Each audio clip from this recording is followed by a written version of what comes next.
Hello aspirants.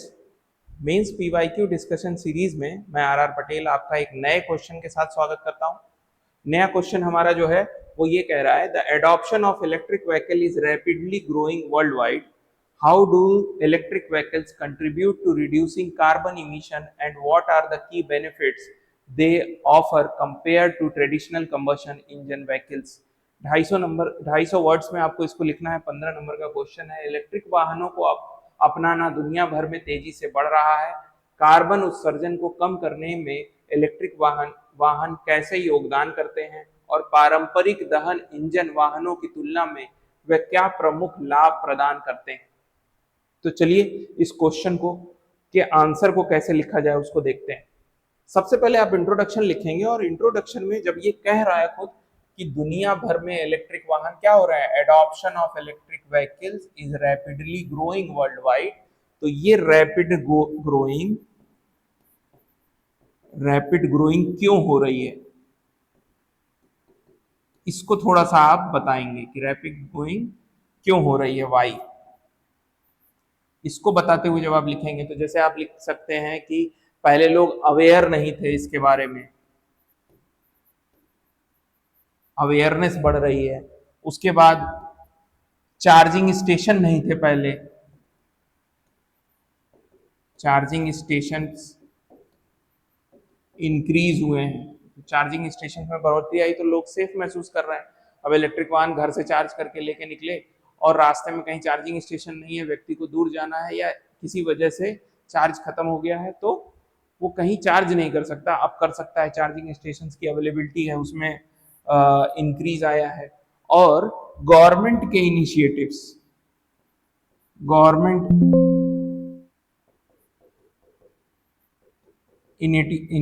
के बारे में आप बात करेंगे। जैसे गवर्नमेंट सब्सिडी दे रही है अगर आप इलेक्ट्रिक वाहन पे स्विच करते हैं तो इलेक्ट्रिक व्हीकल पे स्विच करने पे गवर्नमेंट भी आपको मदद कर रही है और बूस्ट कर रही है थोड़ा सा कि आप उसकी तरफ बढ़े। इन सब बातों को लिखते हुए आप इंट्रोडक्शन लिखेंगे जिससे आपने बता दिया कि क्यों इंक्रीज हो रहा है वर्ल्ड वाइड इसका।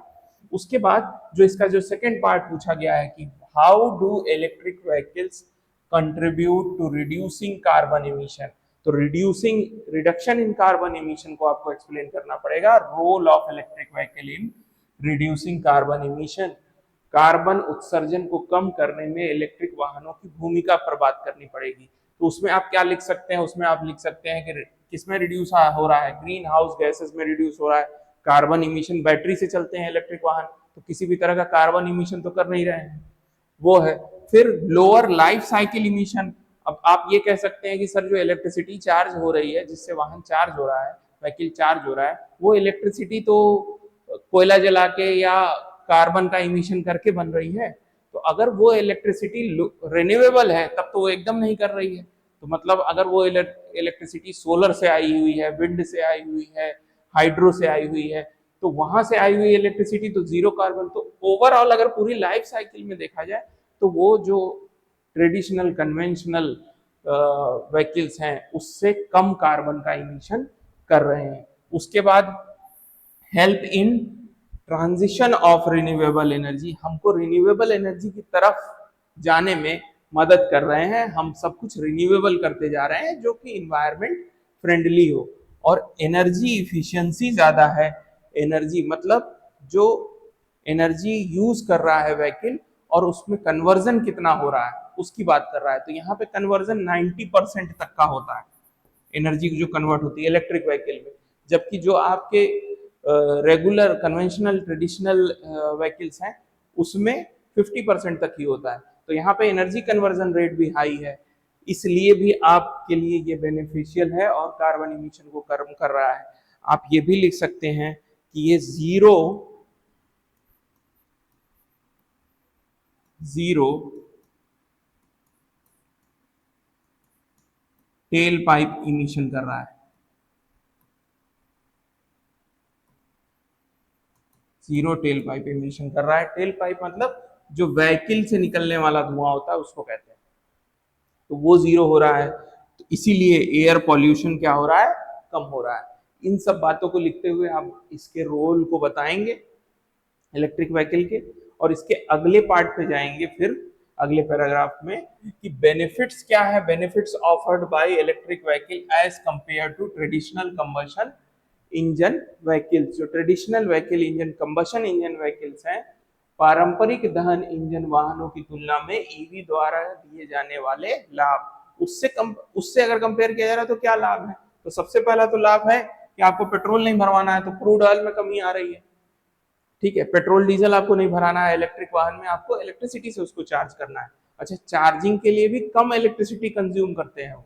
आप अगर टू व्हीलर की बात करेंगे तो 3 से 4 यूनिट में टू व्हीलर फुल चार्ज हो जाता है, लेकिन आपको टैंक फुल कराने के लिए तो आपको 5, 6, 8 लीटर पेट्रोल भराना पड़ता है ना। और उसमें कॉस्ट भी कम आ रही है क्योंकि इलेक्ट्रिसिटी की कॉस्ट कम है कंपैरेटिवली। उसके बाद लोअर कार्बन इमिशन है, वो हम अभी डिस्कस कर ही चुके हैं कि कार्बन इमिशन में कैसे कमी आ रही है, कार्बन नहीं प्रोड्यूस कर रहा है। स्मूथ ऑपरेशन है, इलेक्ट्रिक व्हीकल में नॉइज रिडक्शन होता है, नॉइज कम होती है, नॉइज रिड्यूस हो रही है, नॉइज में रिडक्शन आ रहा है, स्मूथ ऑपरेशन है, ऑपरेटिंग कॉस्ट कम है, यानी कि मेंटेनेंस कम है, आपको उतनी जल्दी जल्दी सर्विस नहीं करानी पड़ती इलेक्ट्रिक व्हीकल्स की जितनी जल्दी कंबशन इंजन वाले व्हीकल्स की करानी पड़ती है। Better handling and safe and comfort है, कंफर्टेबल है, बेटर है, हैंडलिंग बेटर है, उसकी सेफ्टी फीचर ज्यादा है। तो ये सारी चीजें हैं। थेफ्ट अलार्म है, आप उसको कोई चोरी नहीं कर सकता। फोन ऐप से कनेक्टेड है तो ज्यादा डिजिटल है, ज्यादा साउंड है। तो ये सारी चीजों को भी आप बेटर हैंडलिंग में लिख सकते हैं। इस तरह से आप अपने आंसर को फ्रेम करेंगे और इसको कंप्लीट करेंगे। 250 वर्ड्स को लिखेंगे। अगर आपने इसका आंसर लिखा है या लिखने वाले हैं तो लिख के इवैल्यूएशन के लिए समर्पण आईएएस को टेलीग्राम पे भेज सकते हैं या व्हाट्सएप कम्युनिटी में भेज सकते हैं और आपका आंसर इवैल्यूएट किया जाएगा। तो लिखते रहिए और यूपीएससी की तैयारी सटीकता से करते रहिए। बहुत बहुत धन्यवाद।